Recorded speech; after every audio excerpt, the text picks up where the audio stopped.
Buenas tardes y bienvenidos a vuestra octava clase de español a distancia. Hoy es viernes 10 de abril de 2020. Vamos a recordar lo que teníais que hacer para hoy. Pues para hoy teníais una pregunta, di lo que sientes al ver el cuadro y justifica. Y también teníais una ficha.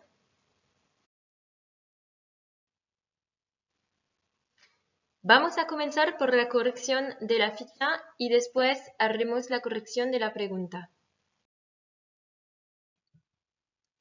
Pues correction de la sopa de palabras. Donc d'un côté à droite les mots en français, de l'autre dans le mot mêlé les mots en espagnol à retrouver.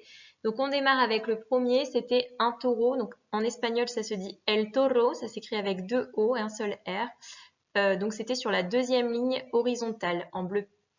Ensuite deuxième mot, un cheval en violet. Donc vous l'avez en vertical sur la sixième ligne en partant de la gauche. Caballo, el caballo. Ensuite, la mort en vert, vous l'avez sur la première ligne verticale tout en bas, la muerte. En 4, la souffrance, donc là je l'ai mis en orange, vous l'avez sur la quatrième ligne en partant du bas en horizontal, el sufrimiento. 5, la douleur, donc là c'est sur la première ligne en verticale en partant de la droite, el dolor, tout en haut, el dolor. 6, la cruauté, c'est dit en espagnol la crueldad, deuxième ligne en partant du haut en horizontal, en vert. 7, le désespoir, ça se dit la desesperación en espagnol et c'était le premier mot à l'horizontale, première ligne, en jaune. 8, l'horreur, donc là c'était el horror, avec deux R aussi en espagnol. Troisième ligne en partant du bas à l'horizontale, donc en violet. 9, républicain, ça se dit republicano. Et c'est la cinquième ligne en partant du haut à l'horizontale en rose, el republicano. 10, nationaliste, donc là c'était en bleu et c'est la toute dernière ligne à l'horizontale, el nacionalista. 11, le journal, c'est dit en espagnol, periódico, attention il y a un accent sur le premier O. Donc vous l'avez sur la deuxième ligne en partant de votre droite en verticale, donc en rose. Ensuite, 12, une épée, il fallait trouver la espada. Donc c'est en jaune, première ligne verticale à gauche, la espada. 13, une lance, c'était la lanza. Vous l'avez en vert sur la première ligne côté droit de votre écran en vertical. Ensuite, 14, la guerre, donc c'est la guerra, et c'était en vertical la cinquième ligne, en bleu. Ensuite, la liberté, donc ça se dit la libertad, en orange, troisième ligne en partant du haut, la libertad, pues. 16, le bombardement, donc ça se dit el bombardeo, vous l'aviez en vertical à la quatrième ligne en partant de votre droite. Ensuite, une fleur, donc ça se dit la flor, vous l'aviez à l'horizontale sur la septième ligne, en violet. Ensuite, 18, le feu, c'est dit c'est el fuego, vous l'aviez également à l'horizontale à la cinquième ligne, en jaune. Ensuite, 19, la lampe à huile, donc c'est la lampara, accent sur le A. Deuxième ligne en partant du bas, en rose, à l'horizontale. 20, une colombe, donc c'est la paloma, en bleu, et vous l'aviez à la quatrième ligne à l'horizontale. 21, une femme, c'est dit c'est una mujer, donc là vous l'aviez à la verticale sur la première ligne en partant de la droite en jaune. Ensuite, une mère, c'est dit c'est la madre, vous l'aviez en rose à la troisième ligne en horizontale, donc en partant du haut, la troisième ligne, la madre. Un enfant, ça se dit un niño, vous l'aviez à la quatrième ligne en partant du haut à l'horizontale en violet. Un soldat, c'est dit c'est un soldado, vous l'aviez en bleu à la cinquième ligne en partant du bas, donc à l'horizontale. Ensuite, 25, l'obscurité. Donc obscurité, vous l'aviez en violet à la 3e ligne en verticale en partant de la droite, la oscuridad. Ensuite, la lumière, donc c'était en jaune et ça se dit la luz, c'est la 2e ligne en partant du bas, donc à l'horizontale. Voilà pour ce travail, n'hésitez pas s'il y a des questions. Donc tout ça, ça vous permettait d'avoir du vocabulaire en plus. Pasamos a la pregunta que vamos a corregir. La pregunta era, dis lo que sientes al ver el cuadro de Picasso y justifica. Donc là, l'idée, c'était de voir quels étaient les sentiments, les émotions que vous pouviez avoir face à ce tableau, d'accord? Et surtout de justifier. De justifier en ayant à l'esprit qu'est-ce que Picasso cherche à faire avec cette œuvre. Alors, correction que je propose, hein, mais il y avait plein de réponses possibles. Creo que el pintor a través de su cuadro querría suscitar diversas emociones y reacciones. Primero, la incomprensión, porque gracias al cubismo Picasso logró representar el caos, la violencia de los ataques y la destrucción masiva. También opino que busca despertar la compasión, la rabia, el estupor del espectador frente al sufrimiento de los seres humanos y de los animales encerrados que agonizan. Pienso que la meta del artista es denunciar las atrocidades cometidas por los nazis, reflejando la inhumanidad y la brutalidad de la guerra. Donc ici, ça vous faisait retravailler également les formules permettant d'exprimer votre avis, hein, une opinion personnelle que je vais vous redonner aujourd'hui. J'ai utilisé ici donc le verbe creer, creo que, hein, pour dire je crois que. Donc je crois que le peintre, à travers son tableau, voulait, c'est le verbe querer à l'imparfait, quería. Il voulait susciter plusieurs ou différentes émotions et réactions. D'abord l'incompréhension, parce que grâce au cubisme, qui est un mouvement que vous connaissez très certainement, ici, Picasso a réussi à représenter le chaos, hein, donc avec des figures démembrées, avec des éléments qui sont, comment dirais-je, représentés de façon distorsionnée, etc. La violence des attaques également et la destruction massive. Vous pouviez également voir qu'il cherchait à réveiller, despertar c'est réveiller, hein, ou susciter ici dans le sens provoquer, la compassion, la colère, la stupéfaction du spectateur face à la souffrance des êtres humains, mais aussi des animaux qui sont enfermés et qui agonisent finalement. Et le plus important, c'était de voir le but du peintre, donc la méta, c'est le but, c'est de dénoncer toutes les atrocités qui ont été commises par les nazis en reflétant également le côté inhumain et la brutalité de cette guerre. Voilà, je vous remets quelques formules qui vous permettent d'exprimer votre opinion ou de montrer votre désaccord. Donc je les lis avec vous. Creo, pienso, opino, considero que. Donc tout ça, ce sont des verbes, hein, du verbe creer, pensar, qui est diphtongue, opinar, considerar. On pouvait aussi utiliser des amorces comme para mí, a mí me parece que, en mi opinión, a mi juicio, a mi parecer, desde mi punto de vista, está clarísimo que, il est clair que. Hein. Donc tout ça, c'est pour donner votre point de vue. Pour montrer que vous n'êtes pas d'accord, no estoy nada de acuerdo. Alors, je ne suis pas d'accord avec toi, ou si on rajoute nada, ça veut dire je ne suis pas du tout d'accord avec toi. Nada veut dire rien, tout seul. Et contigo veut dire avec toi. Donc ça, c'est optionnel. Hein. Vous pouvez dire tout simplement no estoy nada de acuerdo.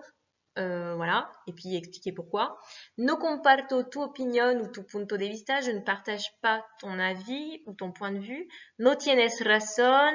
Je ne pense pas que tu aies raison. No pienso lo mismo que tú. Je ne pense pas la même chose que toi. Pues yo no lo veo así. Moi, je ne le vois pas comme cela. Estoy en contra de, je suis contre. Estás equivocado, tu te trompes. No creo que sea cierto, je ne crois pas que ce soit sûr ou certain. De ninguna manera, en aucune manière. Voilà, donc ça aussi, c'est des moyens de montrer que vous n'êtes pas d'accord avec l'opinion de quelqu'un ou avec un fait. Pasamos a la lección del día y hoy va a ser un poco diferente porque os voy a proponer una parte con una comprensión escrita y también vamos a jugar un poco. Alors, on va lire les mots du peintre par rapport à son œuvre et on va répondre à 3 questions qui sont très simples Pues Picasso dijo de su obra Guernica lo siguiente: mi trabajo es un grito de denuncia de la guerra y de los ataques de los enemigos de la República establecida legalmente tras las elecciones del 31. La pintura no está para decorar apartamentos, el arte es un instrumento de guerra ofensivo y defensivo contra el enemigo. La guerra de España es la batalla de la reacción contra el pueblo, contra la libertad. En la pintura mural en la que estoy trabajando y que titularé Guernica, y en todas mis últimas obras expreso claramente mi repulsión hacia la casta militar que ha sumido a España en un océano de dolor y muerte. Donc voilà les mots du peintre. Et je vais vous poser 3 questions. Première question, a tu parecer, ¿a quiénes designa el pintor cuando habla de los enemigos de la República? Segunda pregunta, apunta una frase que muestra que la pintura no tiene solo una función estética. 3. En tu opinión, ¿qué frase nos da a entender que Picasso es un artista comprometido? Donc ici, 3 questions. D'abord, qui est désigné par le terme ennemi de la République, désigné ici par le peintre. Deuxième question, relevez une phrase qui montre que la peinture n'a pas seulement une fonction esthétique ou décorative. 3. À votre avis, quelle phrase nous fait comprendre que Picasso est un artiste engagé, comprometido, c'est engagé. Donc je vous laisse faire votre travail, réfléchir, relever les phrases et on se retrouve ensuite pour la correction. Corrección de las preguntas. Primera pregunta, el pintor remite a los nacionales que se sublevaron contra el gobierno elegido. Donc quand il parle d'ennemis de la République, enemigos de la República, il parle de ceux qui se sont révoltés contre le pouvoir en place, pouvoir qui était désigné de façon légale avec des élections, je vous rappelle. Donc ici, c'était los nacionales et sublevaron, on a utilisé le passé simple. 2. La frase que muestra que la pintura no tiene solo una función estética para Picasso es: la pintura no está para decorar apartamentos, el arte es un instrumento de guerra ofensivo y defensivo contra el enemigo. Es decir, que para él, las palabras o las imágenes, las obras, tienen poder, son armas para luchar contra las injusticias. Donc Picasso part du principe que la peinture ne sert pas uniquement à décorer des appartements, que l'art est un instrument de guerre à la fois offensif et défensif contre l'ennemi. C'est-à-dire que pour lui, les mots, les images ont autant de pouvoir finalement qu'une arme. Ce sont des armes pour lutter contre les injustices, pour dénoncer des faits, etc., comme lui, il a pu le faire avec son tableau. Troisième question, la frase que nos da a entender que Picasso es un artista comprometido es: en la pintura mural en la que estoy trabajando y que titularé Guernica, y en todas mis últimas obras expreso claramente mi repulsión hacia la casta militar que ha sumido a España en un océano de dolor y muerte. Estas palabras revelan claramente que Picasso está en contra de los nacionales. Donc ici, cette phrase, elle montre clairement que Picasso est un artiste engagé qui prend position contre les nationales, d'accord? Il explique que la peinture sur laquelle il est en train de travailler, qui est une fresque qui est immense, je vous rappelle, on avait vu les mesures ensemble, donc qui s'intitule Guernica, et que dans toutes ses œuvres, il exprime clairement sa haine, cette répulsion qu'il a par rapport à ces militaires qui ont pris le pouvoir de manière illégitime et qui donc ont plongé l'Espagne dans un océan. Il utilise une image qui est assez impressionnante ici, un océan de douleur et de mort. Voilà. Y vamos a pasar a un juego. Y pues vamos a pasar a un pequeño juego que está en línea ya preparado específicamente para vosotros. Pues primera consigna, haz clic en los 2 enlaces siguientes y realiza los 2 rompecabezas siguientes. Donc je vous ai mis 2 liens qui vous conduisent en fait à 2 puzzles. Des puzzles qui représentent 2 œuvres d'un seul et même artiste. L'idée c'est d'arriver à trouver comment s'agencent les différentes pièces pour former l'œuvre. Vous les avez agencées. Une fois que vous les avez agencées, vous pouvez les garder en tête. En tout cas, il faut vous en souvenir ou les garder en mémoire peut-être en faisant un imprimé écran ou si vous êtes sur votre téléphone en faisant une capture d'écran. Donc une fois que vous les avez réalisées, l'idée ça va être de les décrire en quelques lignes pour la prochaine fois. C'est un devoir. Et pour vous aider à décrire en quelques lignes ces deux œuvres, je vais vous donner quelques mots, hein, c'est des messages cachés. Donc il y a un code que voici, et vous avez donc 6 indices qui vous aideront à analyser les œuvres. Donc voici les 3 premiers indices et les 3 suivants. J'ai noté en plus buena suerte qui veut dire bonne chance. Voilà, donc à vous de décoder les 6 mots, d'accord, pour vous permettre de décrire un petit peu les deux œuvres. Et donc, pour la prochaine fois, en plus, je vais vous faire travailler sur l'artiste. Donc, on va voir ça ensemble tout de suite. Pues, terminamos con los deberes. Donc, describe en algunas líneas las dos obras que los rompecabezas representan. 2. Haz una búsqueda para saber más del artista que realizó estas obras. Vais a buscar el apellido del artista, la fecha de nacimiento y la fecha de su muerte, la nacionalidad, las fechas clave de la vida del artista, que son 1925, 1929 y 1938. Donc je vous demande de décrire en quelques lignes les deux œuvres que les puzzles représentent, d'accord? Et deuxièmement, de faire une petite recherche pour en savoir un petit peu plus sur l'artiste qui a réalisé ces œuvres. Donc son nom, sa date de naissance, la date de sa mort, sa nationalité. Et je vous ai donné quelques dates clés de la vie de cet artiste, 1925, 1929, 1938. Et je vous demande de chercher à quoi ça correspond par rapport à l'artiste. Ce sont 3 dates importantes dans sa vie. Voilà. Os digo hasta la semana próxima, hasta martes. Buen trabajo y felices Pascuas. Bonne fête de Pâques à vous. Buen fin de semana. Adiós.